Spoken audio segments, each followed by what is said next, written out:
Hi welcome back to my channel. ఈరోజు కథ అత్త కోడళ్ళు. సూర్యుడు కిటికీల నుంచి సన్నగా చూస్తున్నట్టుంది. ఆ గదిలో వెలుతురు. లోపలికి వెళ్ళిన కాంతమ్మకి ఒక మూలగా పడుకున్న మధుని గమనించి వెళ్ళి పక్కన కూర్చుంది. మధు, మదమ్మ, లే, 8 అయింది అంది మెల్లగా.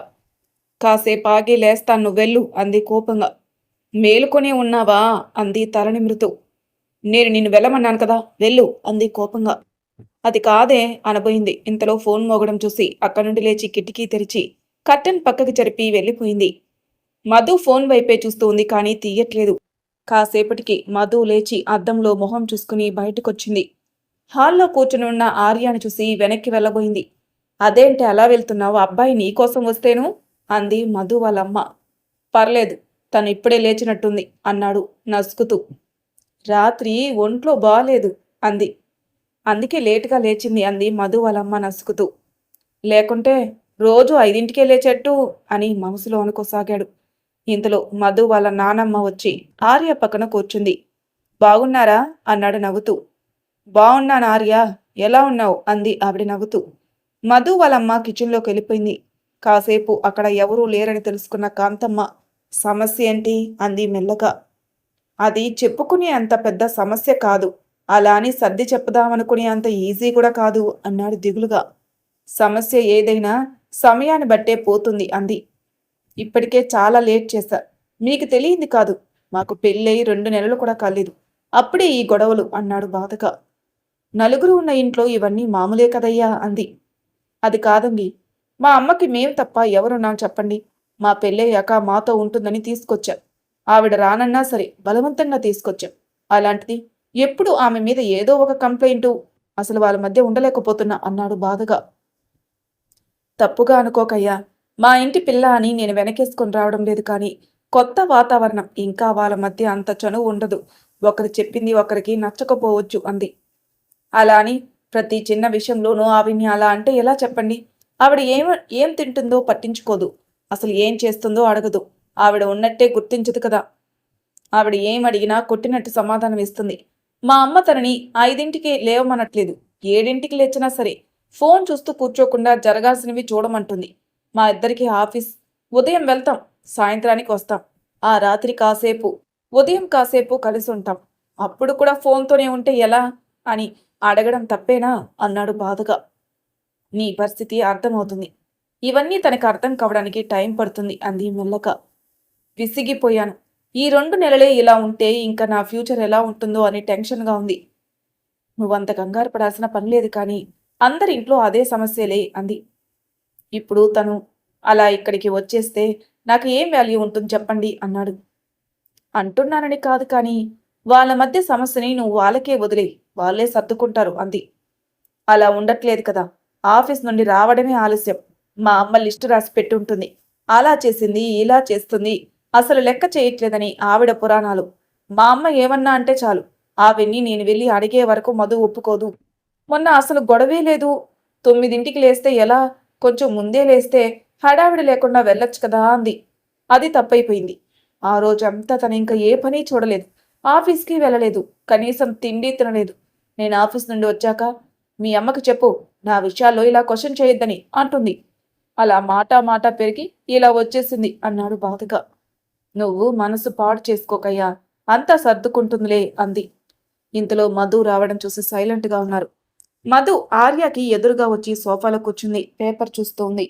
ఆర్య మధు వైపే చూస్తున్నాడు. మధు చూడనట్టు పేపర్లో మునిగిపోయింది. సరే, మీరు మాట్లాడుకోండి అంటూ కాంతమ్మ లేచి వెళ్ళిపోయింది. ఇద్దరి మధ్య మౌనం ఊగిసలాడుతుంది. మధు, ఇక ఈ గొడవ ఆపేద్దాం, వెళ్దాం పద అన్నాడు. నో, అక్కడ నేను ఉండలేను అంది. అంటే ఏం చేద్దామంటావు అన్నాడు. నన్ను అడగడం ఎందుకు, నువ్వు మీ అమ్మ కలిసి ఒక నిర్ణయానికి వచ్చే ఉంటారుగా అంది వెటకారంగా. మధు, ఇది నీకే కరెక్ట్ అనిపిస్తుందా, అసలు ప్రతిదానికి ఆమెను లాగుతావు, అప్పటికి మా అమ్మని నేను అడగట్లేదా చెప్పు అన్నాడు. నేనక్కడ ఉండలేను అంది కోపంగా. అయితే మా అమ్మని ఊర్లో వదిలేయమంటావా అన్నాడు.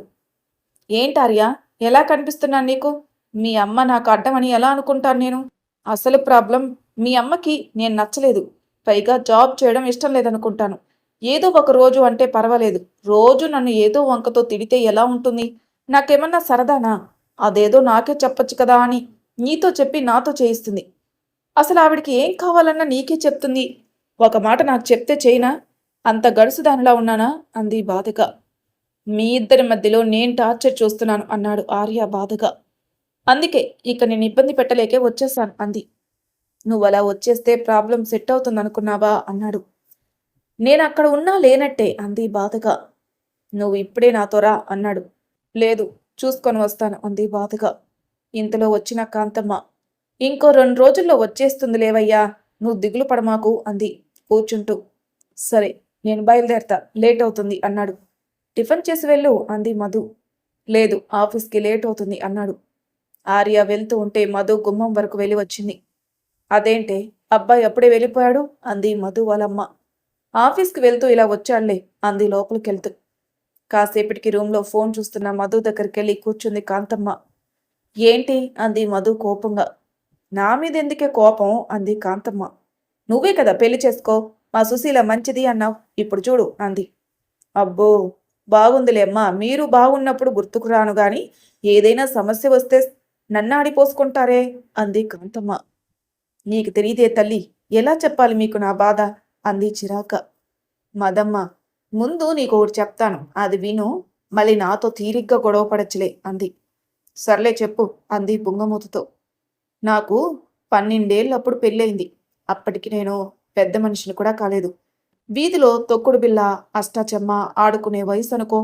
అనుకోకుండా ఒకరోజు గుడికి తీసుకెళ్లి పెళ్లి చేశారు. అప్పుడది పెళ్ళని కూడా తెలీదు. ఎందుకలా చేశారో తెలీదు. సాయంత్రానికి వేరే ఊరికి పంపించేశారు. పెద్ద ఇల్లు, 6 మంది పిల్లలు, 2 ముసలివాళ్ళు. అందులో మా అత్తగారు అప్పటికే మంచానికే పరిమితం.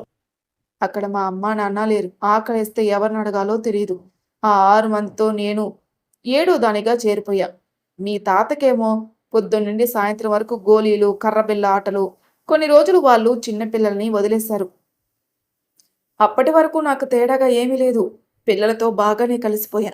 నేను పుష్పవతిని అయ్యాక ఇక ఇంట్లో బాధ్యతలు అప్పగించారు. అప్పట్లో ఇలా స్టవ్వులు లేవు కదా. పొయ్యి మీద మట్టి కుండల్లో చేసుకోవాలి. ఉదయం 3ంటికే లేపేవాళ్ళు వంట చేయడానికి. ఆ పాత్రల బరువు కూడా మోయలేని వయసు నాది. ఆ వంట అయిన వెంటనే ఇంకో పూటకి చేయడానికి సరిపోయేది.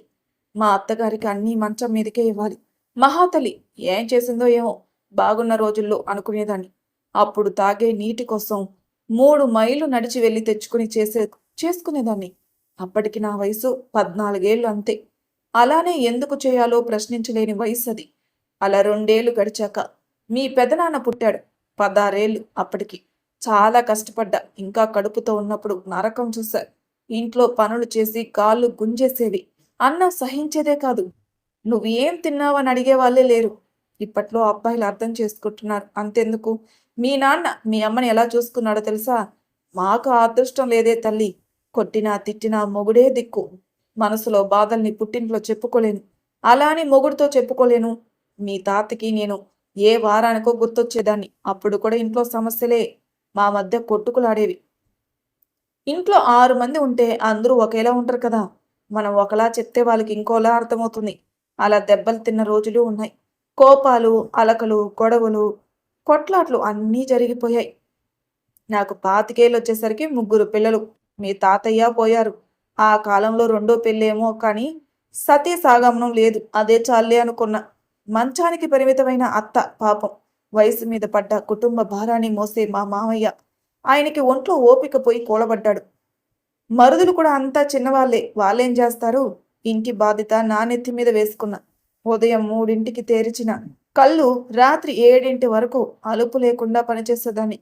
పొలం పనులు వచ్చే 3 రూపాయలు శారెడు ఒడ్లు తీసుకుని పోతే దాన్ని దంచి వండి పెట్టేదాన్ని. మీ నాన్న, పెద్దనాన్న, అత్త కాకుండా మీ బాబాయిలు 5 మంది. మా అత్త, మామ అందరూ పనులు ఒక్కదాన్నే చెయ్యాలి.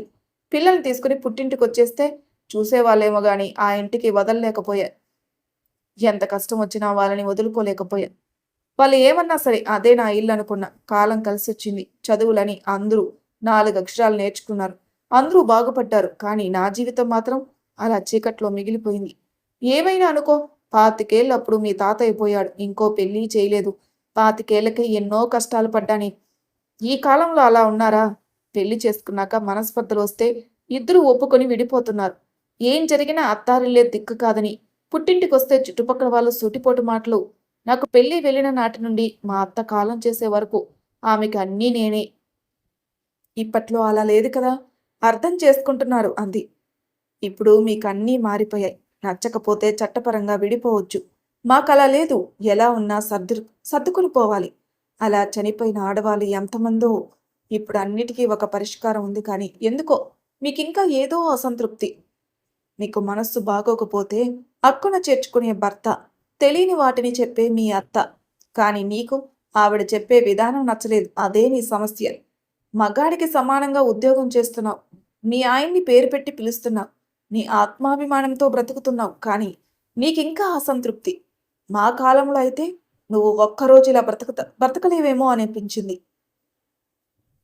నిజమే నానమ్మ. మీ కాలంలో మీరు చాలా కష్టాలు అనుభవించారు. నేను ఒప్పుకుంటాను. కానీ మా అత్తగారిని సమర్థించుకో అంది. నువ్వు సుశీలను అర్థం చేసుకోలేదు తల్లి. అది ఒట్టి పిచ్చిది. నాలాగే 25 ఏళ్ళప్పటికీ మొగుడు పోయాడు. ఆర్య కోసం ఇంకో పెళ్లి వద్దనుకుంది. 25 అమ్మాయి ఒంటరిగా ఈ సమాజంలో ఎలా బ్రతకగలిగిందో ఆలోచించు.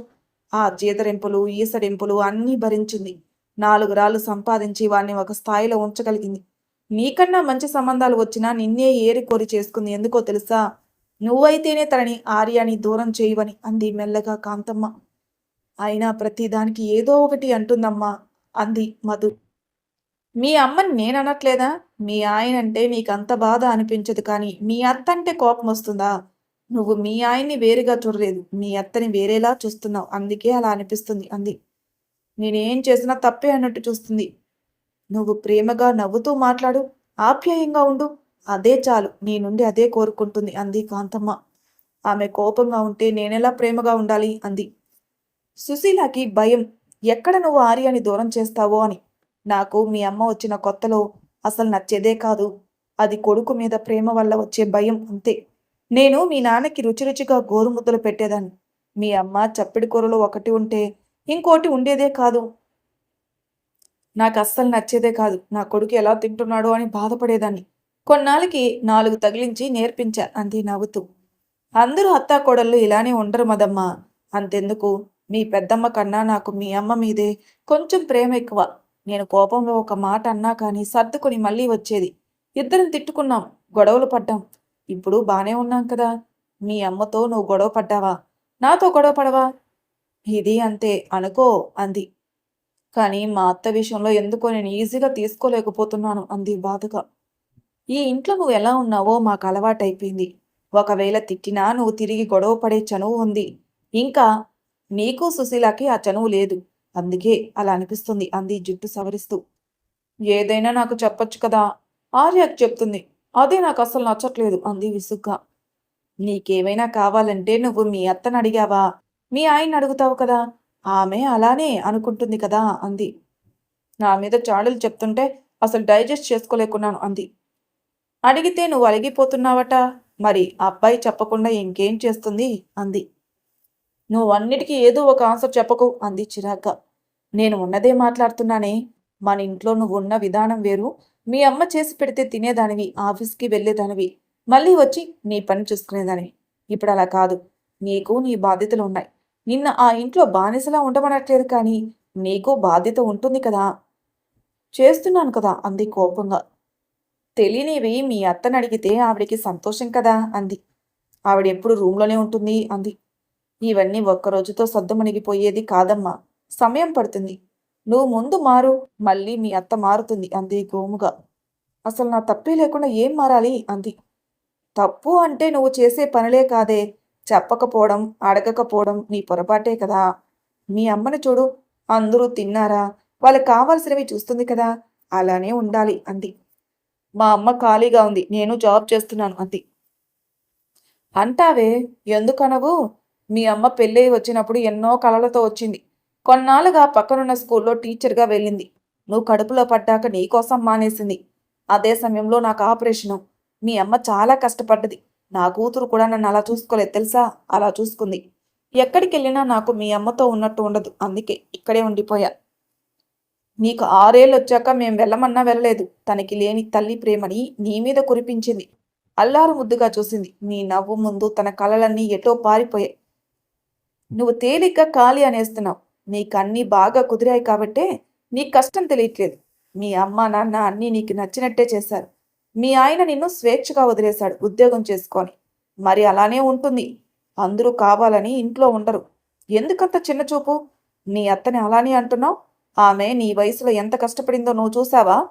ఈరోజు నువ్వు మీ ఆయన ఒక సొంత ఇంట్లో అన్నీ అనుకూలంగా ఉన్నాయి అంటే అది మీ అత్త వల్లే. అందరిలా మీ బ్రతుకు మీరు బతకండి అంటే ఎలా ఉండేవాళ్ళు అంది బాధగా. నా ఉద్దేశం అది కాదు. ఖాళీ అంటే అందరినీ పట్టించుకునే ఓపిక ఉండదు అంటున్నాను అంతే అంది. ఉద్యోగం ఒక భాగమే, అదే జీవితం కాదు. ఆ ఫోన్లో నుండి బయట ప్రపంచాన్ని చూడు. ఆ ఆన్లైన్లో వాట్సాప్లో సమయాన్ని తగ్గించి ఎదురుగా ఉన్న వాళ్ళతో ఉండు అంది. మధు మౌనంగా వినసాగింది. నేను చెప్పేది చెప్పా, ఇక నీ ఇష్టం. సమయం పెరిగే కొద్దీ అన్నీ మారుతాయి. అంతవరకు ఓపికతో ఉండాలి. మనం మనుషులం మదమ్మ. ఒక్కొక్కరు ఒక్కొక్క అభిప్రాయం. అందరూ ఏకీభవించరు కదా. రోజులు పెరిగే కొద్దీ చనువు పెరుగుతుంది. అన్నీ ఒకేసారి జరగవు కదా అంది వెళ్తూ. ఆవిడ వెళ్ళిపోయాక మధు ఆలోచించసాగింది. ఇప్పట్లో చిన్న చిన్న వాటినే ఇంత కష్టంగా అనిపిస్తే అప్పట్లో చాలా కష్టం అనుకోసాగింది. సాయంత్రానికి ఆర్య వచ్చాడు. మధు అప్పటికే ఇంట్లో అందరికీ చెప్పి బయలుదేరి రెడీ అయి కూర్చుంది. ఆర్యతో ఇంటికొచ్చింది. మధు రావడాన్ని చూసిన సుశీల లోపలికెళ్ళి కూర్చుంది. లోపల బ్యాగ్ పెట్టి మధు సుశీల దగ్గరికెళ్ళి కూర్చుంది. చాలాసేపటి మౌనం తర్వాత, అసలు వెళ్ళేదానివి నాకొక్క మాట చెప్పి వెళ్ళవా అంది సుశీల. మీరు నాతో మాట్లాడితేనే కదా చెప్పడానికి అంది మధు. నేనేమన్నాను? ఆ రోజు అలా అస్తమానం ఫోన్ చూసే బదులు పనులు చేసుకోవచ్చు అన్నాను, అంతే కదా. ఆ మాత్రానికి తినకుండా అలా అలిగి వెళ్తావా అంది. మీరు నన్ను అడగండి, నాతో చెప్పండి. ఆయనతో చెప్తే ఏదోలా ఉండదా? ఆయన మిమ్మల్ని ఊర్లోనూ ఉండని ఉండని అన్నా కానీ ఒప్పుకోకుండా తీసుకొచ్చా. ఈ వయసులో ఒంటరిగా ఎందుకని. మీరు నాతో అస్సలు మాట్లాడు, అన్నీ ఆర్యాకే చెప్తారు అంది బాధగా. చెప్తే మొహం ముడుచుకుని ఉంటావు అంది సుశీల. ఇది మరీ బాగుంది.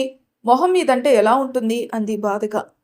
బయట హాల్లో వీళ్ళ మాటలు వింటున్న ఆర్య నవ్వుకోసాగాడు. సర్లే, అయిందేమో అయిపోయింది కానీ ఏవైనా తిన్నావా అంది. లేదు, ఎప్పుడో తిన్నా. నాకు వేడి వేడిగా గోధుమ రవ్వ ఉప్మా చేసి పెడతావా అంది మధు. సరే, నువ్వు వెళ్ళి చట్నీ తయారు చెయ్యి. నేను ఈలోపు కార్తీక దీపం సీరియల్ చూసొస్తా. అసలే మౌనిత బాగోతం తెలిసిపోయింది డాక్టర్ బాబుకి అంది. అవునత్తమ్మా, ఆ మౌనితకైనా బుద్ధి రాలేదు చూడు అంది. నువ్వు చూస్తావా అంది ఆవిడ ఆశ్చర్యంగా. హా, చూస్తా.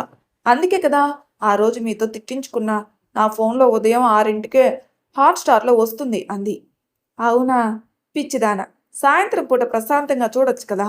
అలా హడావిడిగా ఆ సీరియల్ చూసి మైండ్ పాడు చేసుకోకు అంది హాల్లోకి వస్తూ. మధు కిచెన్లోకి వెళ్ళి వంటకు కావలసినవి తీసి పెడుతూ ఉంది. వెనక వచ్చిన ఆర్య, అసలు మేడం గారు పట్టించుకోవట్లేదు అన్నాడు. మొత్తం నీ వల్లే అంది గెరటి తిప్పుతూ. నేనేం చేశానే అన్నాడు. నువ్వే మా మధ్య ఉండడం వల్ల మా మధ్య కమ్యూనికేషన్ తగ్గిపోయింది అంది. అయ్య బాబోయ్, నా మీద పడ్డావేంటే మళ్ళీ అంటూ తల పట్టుకున్నాడు. ఆర్య దగ్గరగా జరిగి జోగ్గా అన్నాను సారీ అంటూ గుండెలపై వాలిపోయింది మన మధు. ఇదండి మన అత్తా కోడళ్ళ కథ. మీకు నచ్చిందని అనుకుంటున్నాను. మరి మళ్ళీ మరొక కొత్త కథతో మీతో కలుసుకుంటాను.